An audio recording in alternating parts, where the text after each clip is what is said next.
मी देखील तो निर्णय नुकताच समजून घेतलेला आहे. आमची त्या संदर्भात तयारी आहे. खंडपीठ हायकोर्टाने त्या ठिकाणी स्थापित केल्यानंतर जी काही सरकारची बाजू आहे ती अतिशय भक्कमपणे आम्ही मांडू. सर, तुम्ही आता जसं म्हटलं की विविध महापालिकेतील स्थानिक स्वराज्य संस्थांची निवडणूक होते, मात्र महायुती म्हणून स्वबळावरती तुमची काय नाही, आम्हाला या निवडणुका महायुती म्हणूनच लढायच्या आहेत. आम्ही तिघंजण एकत्रित आहोत. आमची महायुती आहे. अपवादात्मक काही ठिकाणी, कारण शेवटी कार्यकर्त्याची निवडणूक आहे, तर मग कार्यकर्त्याच्या निवडणुकीमध्ये जिथे खूप तुल्यबळ असतं तिथे खूप जागा सोडता येत नाही, दोन्ही पक्षांच्या अडचणी असतात. तिथे अंडरस्टँडिंगने आम्ही वेगळे लढू. पण एखाद्या ठिकाणी अपवादात्मक परिस्थितीत वेगळं लढावं लागलं तरी एकमेकावर टीका न करता पॉझिटिव्ह प्रचार आम्ही करू. पण शक्यतोवर जेवढ्या जास्तीत जास्त ठिकाणी महायुती करता येईल त्या ठिकाणी महायुतीच आम्ही करू. कार्यकर्ते फार रिलक्टंट दिसत आहेत सर. संधी कमी मिळतील, सगळे एकत्र लढले तर फाईट इलेक्शन. कार्यकर्त्यांचं स्वाभाविक आहे, त्यांना त्यात दोष देता येत नाही. कारण कार्यकर्ते जे 5-5, 7-7 वर्ष काम करतायत त्यांना असं वाटतं आता आमची संधी आली, आम्हाला संधी मिळाली पाहिजे. हेच अंडरस्टँडिंग आमच्या तिघांमध्ये आहे. म्हणून आम्ही ज्यावेळेस बसलो त्यावेळेस हे सांगितलं की स्वाभाविक युती जिथे होऊ शकते त्या ठिकाणी स्वाभाविक युती केली पाहिजे. जिथे कठीण आहे तिथे वेगळं लढल्यानंतर पोस्ट पोल आम्हाला एकत्रित येता येईल. पोस्ट पोल मात्र म्हणजे जिथे युती एखाद्या ठिकाणी अपवादात्मक झाली नाही तरी पोस्ट पोल आमचं अलायन्स असेलच.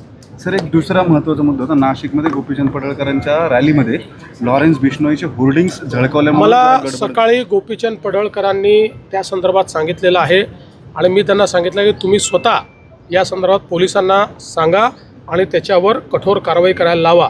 हे लॉरेन्स बिश्नोई वगैरे असे जे काही क्रिमिनल एलिमेंट आहेत हे कुणाच्या रॅलीत दिसणं, त्याचं महिमामंडन करणं हे सहन होणार नाही. आणि ज्यांनी त्या ठिकाणी त्याचे पोस्टर फटकवले असतील त्यांच्यावरही कारवाई होईलच. सर, पुण्यात पण जो मोर्चा निघाला होता, आम्ही हा निर्णय घेतला की मोठ्या प्रमाणात प्रशासकीय सुधार आले पाहिजे, ई गव्हर्नन्सचा वापर झाला पाहिजे, प्रशासकीय कार्यक्षमता वाढली पाहिजे. या दृष्टीनं विविध टप्प्यावर जे अधिकारी आहेत त्यांच्या कार्यशाळा आणि संवाद आम्ही करतो आहोत. यापूर्वी जिल्हाधिकाऱ्यांसोबत कार्यशाळा झाली, जिल्हा परिषदेच्या सीओंसोबत कार्यशाळा संवाद झाला. आज महानगरपालिकांचे आयुक्त आणि मोठ्या नगरपालिकांचे सीओ यांची कार्यशाळा आहे आणि त्यांच्यासोबतही संवाद मी करणार आहे. या सगळ्या पद्धतीमध्ये त्यांचे काही गट आम्ही तयार करतो आणि मी स्वतः एकेका गटासोबत 7-8 लोकांच्या 1-1 तास त्या ठिकाणी चर्चा करून त्यांच्या अडचणी काय आहेत, आमच्या अपेक्षा काय आहेत, नवीन काय करता येईल असं विचार आम्ही करतो. एकत्रितपणे बसून त्याच्यावर विचार करतो, पुढचा एक अजेंडा ठरवतो. आपण 150 दिवसाचा एक कार्यक्रम दिलेला आहे, तो कार्यक्रमही एफिशियंटली राबवला गेला पाहिजे असा याच्या पाठीमागचा हेतू आहे. आमचा प्रयत्न असा आहे की सरकार म्हणून एक इन्स्टिट्यूशन तयार झालं पाहिजे. अनेक लोक चांगलं काम करतात, ते जोपर्यंत पदावर असतात तोपर्यंत काम राहतं, नंतर नवीन आल्यानंतर ते काम बदलून जातं. असं न करता एक इन्स्टिट्यूशन म्हणून बिल्टअप करायचा आमचा प्रयत्न आहे आणि त्या दृष्टीनं ही कार्यशाळा होते. याच्यानंतरही अनेक कार्यशाळा होणार आहेत. सर, या संवादामधून काही धोरणात्मक बदल सुचवले जातात का अधिकारी? मी आता यापूर्वी जेव्हा महसूल परिषद झाली त्यावेळी 6 विभागांमध्ये विभागीय आयुक्त आणि जिल्हाधिकाऱ्यांचे गट तयार केलेले आहेत. त्यांना विषय नेमून दिले आहेत. त्या विषयांवर रिफॉर्म्सचा जो अजेंडा आहे त्याचे अहवाल ते सादर करणार आहेत. तसेच गट जिल्हा परिषद सीओंचे नेमून दिलेले आहेत आणि आता महानगरपालिकांचे तसे गट मी तयार करणार आहे. कारण आपण अनेक वेळा कन्सल्टंट अपॉइंट करतो, तेही महत्त्वाचंच असतं, पण कुठल्याही कन्सल्टंट्सपेक्षा जास्त ग्राउंडचं नॉलेज हे आमच्या अधिकाऱ्यांना असतं.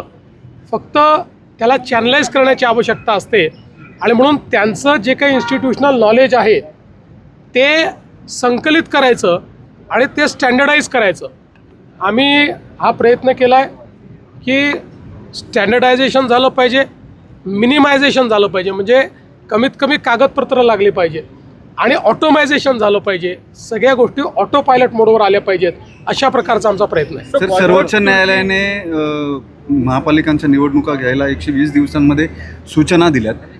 अनेक महापालिकांच्या प्रभाग रचना हरकती सूचनांचे 45 दिवस अशा अनेक ठिकाणी तांत्रिक अडचणी दिसून येत आहेत. नेमकं काय होईल महापालिका निवडणुकांच्या बाबतीत? कार्यकर्ते फार अधीर झाले. मला काही फार अडचण वाटत नाही. या निवडणुका इलेक्शन कमिशननी तयारी सुरू केलेली आहे. आम्ही वेळेत या निवडणुका घेण्याचा प्रयत्न करू. फारच जर मान्सून जास्त असेल तर ज्या भागात मान्सून जास्त आहे त्याच्याकरता इलेक्शन कमिशन आणि आम्ही जॉईंटली काही 15-20 दिवसाचं आवश्यकता पडली तर एक्सटेन्शन मागू, पण वेळेत या निवडणुका पूर्ण केल्याच पाहिजे असा आमचा प्रयत्न आहे. सर, देश भर में बॉयकॉट तुर्की का ट्रेंड चल रहा है. महाराष्ट्र काफी अग्रसर है, फिल्म इंडस्ट्री हो या फिर व्यापारी हो, वो बॉयकॉट तुर्की का ट्रेंड चल रहा है. मैं उनको सभी को बधाई देता हूँ. नेशन फर्स्ट ये हमारी भूमिका होनी चाहिए और देश के दुश्मनों को, और केवल देश के नहीं, मानवता के दुश्मन जिस बर्बरता के साथ हमारे लोगों को पहलगाम में मारा गया, इसी बर्बरता कोई अगर देश करता है और उसको कोई साथ देता है तो ऐसे देशों को भी सबक सिखाना ज़रूरी है.